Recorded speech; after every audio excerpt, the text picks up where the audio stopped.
kayo mag-alala. Daddy. Umupa nga ng salvage company ang mga may-ari ng Zebra 1 para maiahon ito sa dagat at mahila patungo sa Pampanga. Nakatakda na rin Higo Hello, Daddy. Fuel Oil. Hello. Hello mo, Daddy. Ng isa pang sasakyang pandagat, ang motor tanker George na sumadsad naman sa Pampanga hindi kalayuan para maiwasan ang oil spill. Paano hello? 10 technical divers ang tutulong Paano sa hello? rescue and retrieval operations ng Coast Guard para sa pang nawawalang mga isda. Dali lang, eh. Control surveillance vessel ng Coast Guard para tumulong. Ipinagbaliban ng Philippine Coast Guard Hello. ng operasyon ngayong gabi at itutuloy ito ay bukas ng umaga.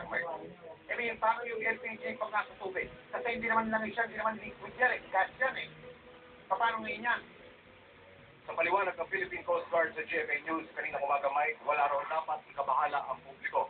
So under control, so itutuloy pa rin nila yung pag-monitor dito sa lumubog ng barko hanggang hindi pa ito nahihila patungo sa Pampanga, Mike. Wala namang amoy na o nakakarating sa inyo sa paligid ng mga pinaglubugan? Nang ikutan natin ito kanina, Mike, wala naman tayong naamoy na amoy. Hello, Daddy. Maliban lamang doon kaya hindi tayo masyadong Hello. sa lumubog ng barko dahil hindi pa rin daw safe ito. Dial pa. Ano ba sabi ng Coast Hello. Guard? Posible bang sumabog yan? Hello, Daddy. Habang nakalubog sa tubig? Hindi nila inaalis yung ganong Oh. angulo, pero kaya nila may patuloy na imomonitor. Hello, hubit ako. Hello, oh, Daddy, asan na ikaw? Oh, Pero asan na? kaya kanila sinabi, isinasabi nila ito. Ikaw. At hindi Hubit daw ako. naman naging posible Hello, na Daddy. mangyari ito, pero patuloy nila itong imomonitor Hello, oh. hanggang sa... Si Jervin, eto si Jervin. Nakausapin ka raw. Hello. Maraming salamat.